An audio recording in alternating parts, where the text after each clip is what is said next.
Middle School, Dr. Z here with your first installment of What are Executive Functioning Skills and Why Do I Need Them? Basically, executive functioning skills are the skills that you need in order to be a functioning human being on this planet. In order to complete any kind of task, you need executive functioning skills. Those are the abilities that allow us to problem solve, to start tasks, to finish tasks, to concentrate, to sustain attention. So these are the skills that pretty much help us get through life. And without them, we wouldn't be able to do anything.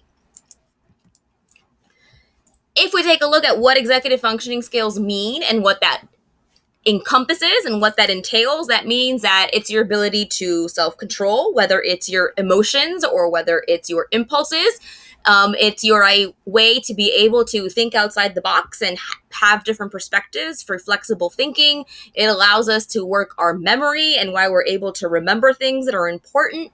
It also allows us to self-monitor, so we're aware of what our strengths and our weaknesses are and what we need to do to help ourselves actually complete things that need to get done. It's how we plan and prioritize, how we organize, how we actually start a task. So these are all of the abilities that we need for everyday life skills, not just in school, but just anything that you do throughout the rest of your life are going to be based on being able to develop these skills.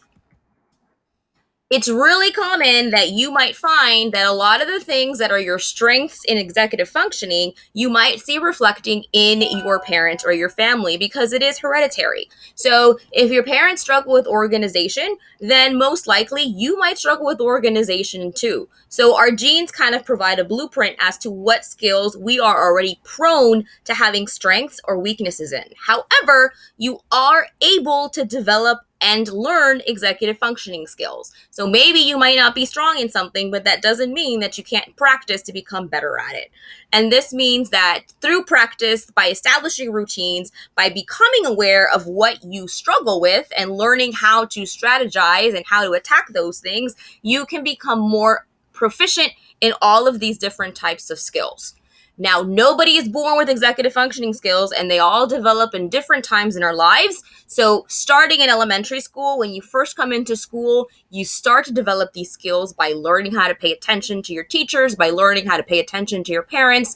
You learn to control your behaviors and your impulses. You know you can't do everything that you want or can't get everything that you want right away. You learn that you have to follow rules. When you get into middle school, you start to develop even more executive functioning skills. So you're starting to plan ahead and think ahead. You're starting to learn how to organize and prioritize and plan, how to follow a daily routine that might change. You have to then learn how to modify your behavior in adapting to your environment around you.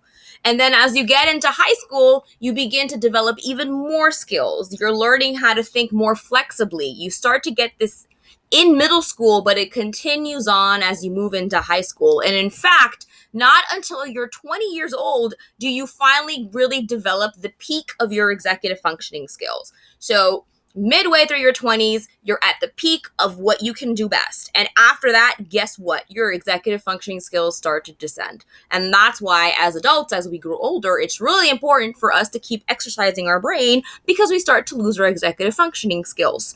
So we always need to make sure that we are practicing our executive functioning skills. And that's what we're going to be doing with your time in homeroom.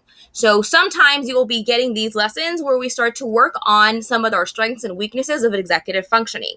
So not everyone's born with them, but everyone can learn how to use them. So what your first thing that you're going to be working on is that you're going to be completing a survey to find out what are your strengths and what are your weaknesses when it comes to executive functioning, because this is going to help you be able to plan and strategize what are things that I struggle with and now I'm aware of it and how can I become better at it. And you'll find that when you start practicing your executive functioning skills and honing those and becoming really proficient in it, it's actually going to help you in school. School will become a lot easier for those of you that might be struggling. And just whenever you feel stressed, with the help of building your executive functioning skills, things will become much clearer and much easier for you to tackle and complete those tasks. All right, so first things first, make sure you go into your Google Classroom and complete that survey. And that survey will let you know which skills are your top 3 strengths and your top 3 weaknesses. So until next time,